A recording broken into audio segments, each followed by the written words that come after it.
안녕하세요. 오늘은 최근에 변희재 씨와 미디어워치 팀이 밝혀낸 태블릿의 진실이 무엇을 의미하는지 탐구해 보도록 하겠습니다. 먼저 오늘의 주인공을 소개합니다. 이분은 박근혜 정부 시절에 청와대 행정관을 지낸 김한수 씨입니다. 이 김한수 씨는 태블릿 사건의 전모를 파악하기 위한 핵심 인물입니다.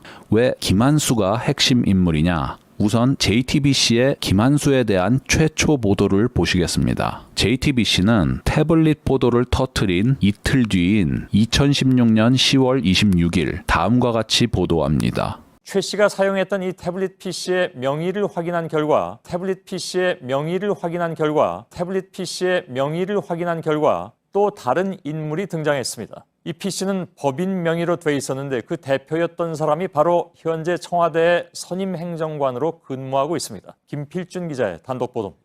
태블릿 PC의 소유주 명의를 확인한 결과, 태블릿 PC의 소유주 명의를 확인한 결과, 태블릿 PC의 소유주 명의를 확인한 결과 최 씨가 아닌 마레이 컴퍼니라는 법인이었습니다. 개통 당시 마레이 컴퍼니 이사는 김한수 씨로 청와대 뉴미디어실의 현직 선임 행정관입니다. 그러니까 김한수가 자신의 회사인 마레이 컴퍼니 명의로 태블릿을 개통했다는 얘기죠. 그런데 JTBC 취재진은 태블릿을 고영태 책상에서 주었잖아요. 주운 태블릿의 개통자를 JTBC 취재진은 어떻게 알아냈을까요?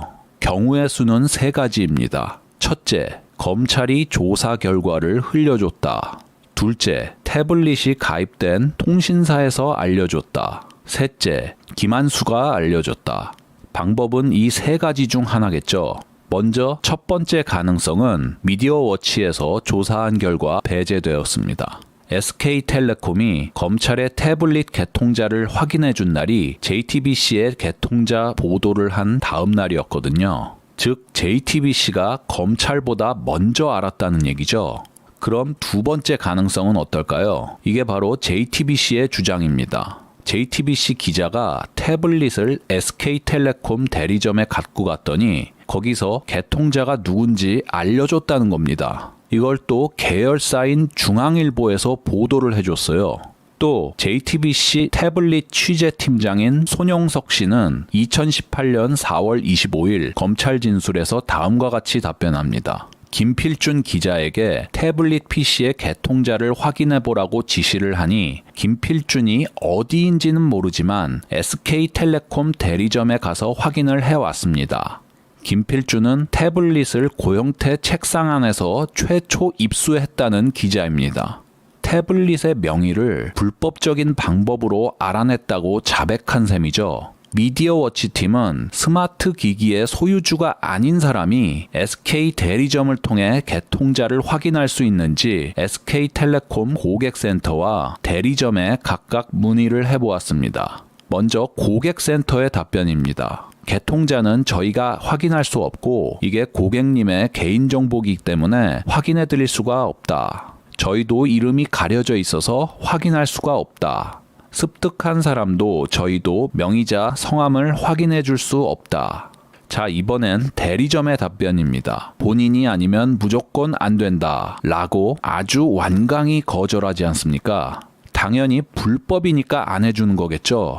보시는 화면은 전기통신사업법 제83조 2항을 발췌한 것입니다. 제가 읽어보겠습니다. 전기통신 업무에 종사하는 자 또는 종사하였던 자는 그 재직 중에 통신에 관하여 알게 된 타인의 비밀을 누설하여서는 아니 된다. 밑에 사망을 보시면 수사기관에 한해서 적법한 절차에 따라야만 이용자의 성명을 알려줄 수 있다고 나오죠. JTBC는 수사기관이 아닙니다. 기자가 요구한다고 불법적으로 개통자를 확인시켜줄 통신사 대리점이 대한민국에 있겠습니까? 그렇다면 두 번째 가능성도 배제해야죠. 남은 건 태블릿의 소유주인 김한수가 JTBC에게 직접 알려줬을 가능성입니다. 고영태의 사무실 책상에서 발견된 소유자 미상인 태블릿의 개통자가 누군지 알아낼 수 있는 유일한 방법은 김한수 본인이 알려주는 것밖에 없습니다. 그렇다면 JTBC는 왜 불법을 자백하면서까지 개통자를 김한수가 알려줬다고 하지 않을까요? 김한수가 알려줬다고 인정하는 순간 태블릿을 JTBC에게 직접 건네준 사람은 김한수란 얘기가 되죠. 그렇게 되면 태블릿을 고용태 책상 안에서 우연히 발견했다는 입수 경위가 깨지게 됩니다. 이런 수상쩍은 정황을 잡아낸 변희재 씨와 미디어워치 팀은 김한수가 태블릿의 실소유자이자 실사용자임을 확신하고 김한수를 집중해서 파고듭니다. 무엇보다 김한수가 중요한 이유는 박근혜 대통령 1심 재판부가 김한수의 증언을 근거로 박통의 공무상 비밀 누설 유죄를 선고했기 때문입니다. 2018년 8월 항소심에서는 공무상 비밀 누설에 관한 1심 재판부의 판단을 그대로 준용했습니다. 그리고 2019년 8월 대법원에서는 하급심 판결을 파기환송하면서 공무상 비밀 누설 혐의를 다른 사건과 별도로 분리해 선고해야 한다고 판단합니다. 그러므로 우리는 박통의 1심 재판의 판단이 뭔지 확인해 봐야겠죠. 보시는 화면은 박통의 1심 재판 판결문을 발췌한 것입니다. 여기서 재판부는 태블릿 PC를 박통의 공무상 비밀 누설죄 유죄를 선고한 근거로 인정합니다. 그리고 그 이유로서 김한수의 법정 증언을 제시합니다. 증거 능력이 인정된 김한수의 법정 증언을 세 부분으로 정리하면 다음과 같습니다. 첫 번째, 2012년 6월 22일 김한수는 자신이 운영하던 회사인 마레이 컴퍼니 명의로 태블릿 PC를 개통했고 이후 태블릿을 이춘상 보좌관에게 넘겨줬다. 그러니까 김한수는 자기 회사 법인카드로 태블릿을 개통하고 이를 고 이춘상 보좌관에게 넘겨줬다고 합니다. 이춘상 씨는 그해 12월에 교통사고로 유명을 달리했죠. 이것부터 이상하지 않습니까? 태블릿 가격과 통신비가 얼마나 한다고 아랫사람한테 비용을 대신 내달라고 합니까? 게다가 죽은 사람 핑계를 대는 건 반증 가능성을 차단하는 낡은 수법이죠. 보시는 화면은 조국의 청문회 위증 논란에 대한 기사입니다. 조국 딸은 의전원 입시 직전에 출생일을 변경했죠. 이에 대해 야당 의원들이 의혹을 제기하자 조국은 선친이 출생 신고를 해서 저는 잘 모르겠다 라고 답변합니다. 이 사건 유명하죠. 자, 조국은 선친이 하신 일이라 모른다고 하고 김한수는 이춘상 씨에게 태블릿을 넘겨줘서 전혀 아는 바가 없다고 합니다. 죽은 사람한테 떠넘기면 진위를 확인할 길이 없죠. 자, 김한수 법정 증언의 두 번째 요지는 다음과 같습니다. 2012년 가을, 그러니까 9월경 김한수는 이춘상을 수행하여 한 중식집에 갔는데 그 자리에서 만난 최서원이 흰색 태블릿 PC를 가방에 넣는 것을 보았다. 그러니까 김한수가 이춘상에게 준 태블릿은 최서원이 가지고 있음을 암시하고 있습니다. 김한수 증언의 세 번째 요지는 이렇습니다. 2013년 1월 초순경 최서원이 김한수에게 전화를 걸어 대통령직 인수위에서 일할 것을 권하면서 그런데 태블릿 PC는 네가 만들어주었다면서 라고 이야기하였다. 그제서야 해당 태블릿 PC를 최서원이 쓴다는 사실을 알았고 이후 인수위에 들어가면서 태블릿 PC의 요금 납부자를 회사에서 김한수 개인으로 변경하였다. 그러니까 김한수는 태블릿의 실사용자가 최서원이란 사실을 개통한 지 약 6개월 만에 알았다고 합니다. 그 후 김한수가 대통령직 인수위에 들어가면서 마레이 컴퍼니 법인카드로 내던 요금을 자신이 직접 내기 시작했다고 하죠. 자, 이 세 가지를 표로 나타내어 보면 보시는 화면과 같습니다. 박근혜 대통령 1심 재판부는 이런 김한수의 진술을 근거로 태블릿의 실사용자가 최서원이라고 판단했습니다. 이상한 점은 태블릿 PC의 관련 당사자인 최서원과 고영태의 증언이 김한수의 증언과 상반된다는 점입니다. 최서원은 해당 태블릿을 본 적도 없다고 이제껏 일관되게 진술해왔고 고영태 또한 국회 청문회에 출석을 해서 최 씨가 태블릿을 사용할 줄 모른다고 증언했고 JTBC의 보도 내용을 부인하기도 하였습니다. 그런 걸 사용을 못하는 사람으로 제가 알고 있습니다.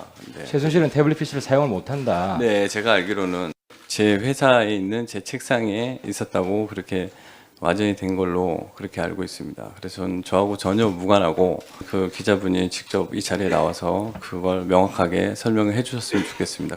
그러니까 고영태는 최서원이 태블릿을 사용하지 않았다고 말했을 뿐만 아니라 JTBC가 밝힌 태블릿의 입수 경위를 부정하는 발언을 한 겁니다. 고영태는 자신의 책상 속에 태블릿을 넣어두지 않았다고도 말합니다. 그러나 박통 1심 재판부는 태블릿의 핵심 당사자인 최서원과 고영태의 말을 완전히 무시하고 오로지 김한수의 증언만을 증거로 인정합니다. 게다가 태블릿 요금을 네가 내고 있다면서 라는 말은 김한수 본인의 진술이 아니라 김한수가 최서원에게 들었던 말을 전한 것이죠. 타인의 진술을 전해주는 진술을 전문 진술이라고 하고 이런 진술은 예외적인 경우가 아니면 증거 능력을 인정받지 못하게 되어 있습니다. 자, 형사소송법 제310조의 2 조항입니다. 공판기일 외에서의 타인의 진술을 내용으로 하는 진술은 이를 증거로 할 수 없다 라고 나오지 않습니까? 그러나 박통 1심 재판부는 이런 법조항을 깡그리 무시하고 엉터리 판결을 낸 것이죠. 그런데 이마저 위증이라는 사실이 이번에 변희재 팀의 추적 끝에 밝혀졌습니다. 본격적인 설명에 앞서 김한수가 특검에서 진술한 것들 중에 결정적인 위증에 해당하는 부분을 보여드리겠습니다. 보시는 화면은 김한수의 특검 진술조서 일부입니다. 검사가 묻습니다. 검찰에서 확인한 바에 따르면 위 태블릿 PC의 사용요금은 2013년 1월 31일까지는 마레이 컴퍼니에서 지급하다가 그 이후부터는 진술인의 개인명의 신한카드로 결제된 것으로 확인되었는데 어떠한가요? 그러자 김한수가 대답합니다. 네, 맞습니다. 요금 납부 부분은 제가 잊고 있었는데 제가 태블릿 PC 요금을 제 개인명의 신용카드로 납부하였습니다. 검찰이 통신요금 납부와 관련한 구체적인 사실을 설명해주고 이를 김한수가 맞장구 치는 구조로 되어 있습니다. 이상한 것은 검찰에서 이 사항을 확인했다는 말이 2번이나 나왔다는 점입니다. 여기 검찰에서 확인한 바에 따르면 그리고 여기 확인되었는데 나중에 김한수는 박근혜 대통령 재판에 출석을 해서 이 진술조서에 나타난 내용 그대로 증언합니다. 자, 이것을 표로 정리하면 다음과 같습니다. 태블릿을 개통한 2012년 6월 22일부터 이듬해 1월 31일까지는 요금이 마레이 컴퍼니 법인카드로 납부되었고 그 이후로는 김한수의 개인 신용카드로 납부되었다는 얘기죠. 이 내용이 맞는지 알아보려면 일단 개통 당시의 계약서를 확인해 보면 되겠죠. 보시는 화면은 검찰에서 제시한 김한수의 SKT 계약서 사본입니다. 왼편에 있는 지저분한 사진이 검찰이 제시한 SK텔레콤 계약서 사본이고 오른편에 있는 사진은 이와 동일한 계약서의 샘플입니다. 여기 빨간 박스 안에 있는 부분이 자동이체를 신청하는 란입니다. 이 빨간 박스 부분을 확대하면 보시는 바와 같습니다. 여기서는 이 외환카드가 마레이 컴퍼니라는 회사의 법인카드임을 알 수 있죠. 미디어워치가 이 카드 번호로 자동이체가 설정된 이력이 있는지 외환카드에 확인을 요청했습니다. 결과는 충격적이었습니다. 외환카드의 사실조회 회신서에 따르면 마레이 컴퍼니 법인카드로 통신요금 자동이체 설정 이력 자체가 없다고 나옵니다. 자동이체가 설정된 적도 없으니까 이 카드로 요금이 납부된 사실조차 없는 겁니다. 검찰이 제시한 계약서에는 분명히 이 카드로 자동이체가 설정되었는데 외환카드에서는 동일한 카드로 자동이체가 설정된 이력이 없다고 합니다. 그렇다면 검찰에서 제시한 김한수의 SK텔레콤 계약서부터가 위조일 가능성이 있다는 얘기가 되죠. 정말 계약서가 위조된 것인지 확증하려면 SK텔레콤이 가지고 있는 원본 계약서를 확인해야 하는데요. 지난 3월 26일 법원에서 SKT에게 원본 계약서를 제출하도록 명령했다고 합니다.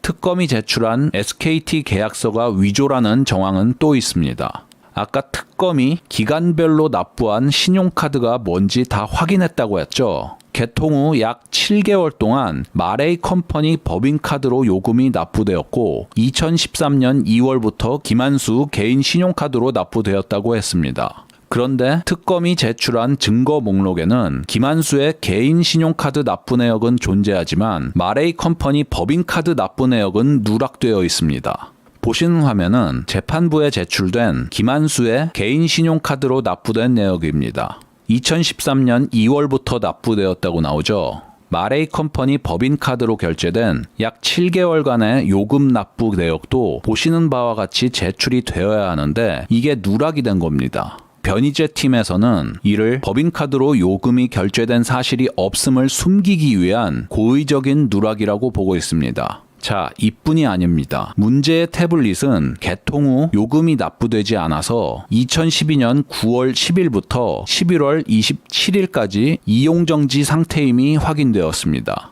그러니까 가을 기간 내내 이용정지 상태였다는 얘기입니다. 그런데 김한수가 법정에서 뭐라고 진술했죠? 2012년 9월에 최서원이 흰색 태블릿을 가방에 넣는 것을 봤다고 했죠. 그럼 최서원이 이용정지된 깡통 태블릿을 가지고 다닌다는 얘기잖아요. 말이 안 되는 소리죠. 이용정지가 되어도 와이파이로 쓸 수 있지 않느냐 할 수 있는데요. 국과수 포렌식 결과 이 태블릿으로 와이파이에 접속한 기록이 없다고 합니다. 설령 이 증언이 사실이라고 쳐도 최서원이 가지고 다니는 태블릿은 김한수가 개통한 것은 아니라는 결론이 나옵니다. 거의 확실한 위증이라고 볼 수 있죠. 김한수가 위증을 했다는 증거는 또 있습니다. 아까 말씀드린 이용정지가 2012년 11월 27일에야 풀렸는데 이때 김한수의 개인 신용카드가 5개월간 밀린 요금을 내는데 사용되었습니다. 그렇다면 김한수의 이 법정 진술은 위증이죠. 그뿐만이 아닙니다. 김한수만 위증을 한 게 아니라 특검이 요금 납부 내역을 확인했다는 얘기도 싸그리 거짓말이 되죠.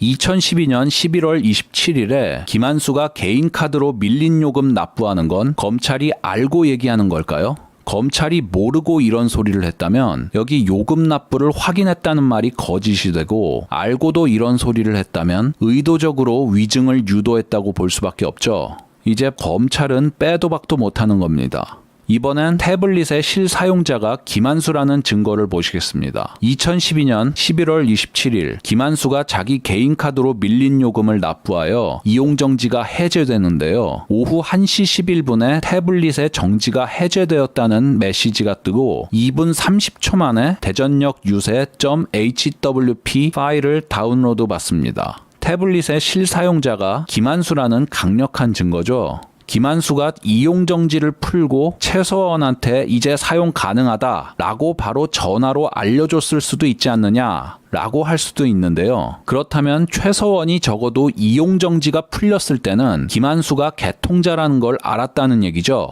이걸 아는 사람이 몇 개월 후에 태블릿 PC를 네가 만들어줬다면서 라고 말하겠습니까? 말이 안 되죠. 어떻게 보아도 김한수의 명백한 위증입니다. 자, 보시는 화면은 2017년 9월에 김한수의 법정 증언 녹취록의 일부입니다. 여기 보시면 이춘상 씨에게 넘겨준 이후로는 태블릿이 어떻게 사용되었는지 전혀 아는 바도 없고 선거 기간 동안 정신이 없어서 태블릿에 대해 생각조차 안 해봤다고 하고 개통 이후로 태블릿을 만져본 적도 없다고 하죠.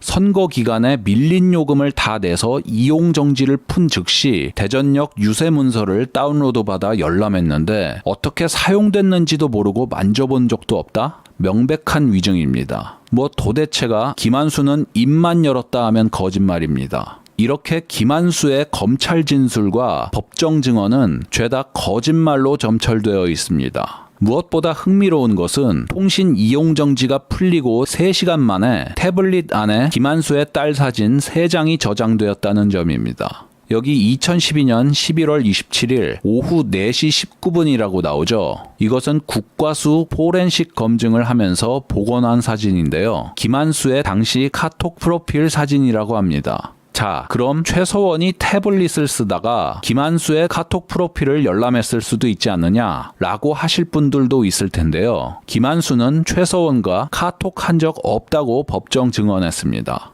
여기 증인은 피고인 최서원과 카카오톡 대화를 한 적이 있나요? 라고 물으니까 김한수가 저는 없습니다. 라고 답변하죠. 정리하겠습니다. 이번에 변희재 팀이 거둔 수학은 단순히 태블릿의 실사용자가 누구냐, 누가 위증을 했냐 이런 게 아닙니다. 변희재 팀이 밝혀낸 것의 가장 큰 의미는 특검을 포함한 검찰의 증거 조작 정황입니다. 특검이 진술조서에다가 거짓말을 적어놓고 김한수에게 위증을 종용했다는 정황, 또 이를 은폐하기 위해 특정 기간에 요금 납부 내역 제출을 누락시킨 정황이 포착되었습니다.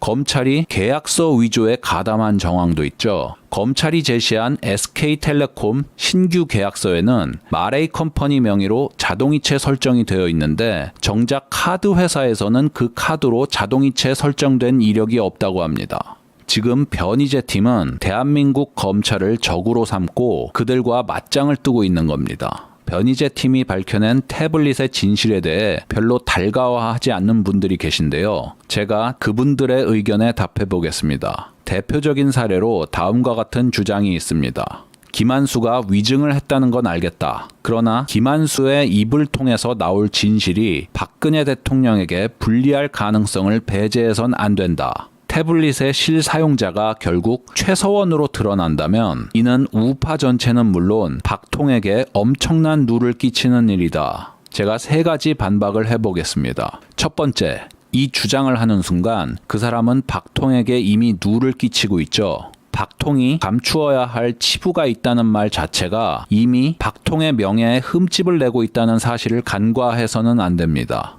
두 번째, 원칙적으로 생각해 봅시다. 자, 대통령에게 불리한 진실은 덮어야 한다.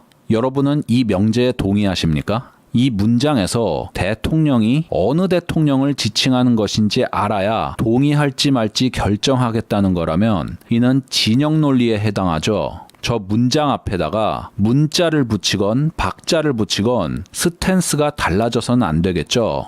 진실 존중은 좌우를 떠나서 모두가 지켜야 할 기본 원칙입니다. 진영 논리에서 벗어나지 못하면 거짓이 난무하는 이 사회를 바꿀 수 없습니다. 세 번째, 태블릿의 진실을 파헤치는 일이 과연 박통에게 불리하거나 누를 끼치게 될지 따져보겠습니다. 김한수를 털어서 나올 진실이 박통에게 큰 위해가 갈 수 있다면 검찰에서 그걸 가만히 놔뒀겠습니까? 하다 못해서 국정원 특활비까지 털었잖아요. 털어봤자 별거 없거나 김한수 털다가 도리어 검찰이 털리거나 둘 중에 하나 아니겠습니까? 게다가 이번에 변희재 팀이 적발해낸 태블릿의 진실은 부패하고 사악한 검찰과 맞설 수 있는 가장 강력한 무기입니다. 검찰을 쓰러뜨리지 못하면 박통도 부활할 수 없습니다. 오늘은 여기까지 모시겠습니다. 감사합니다.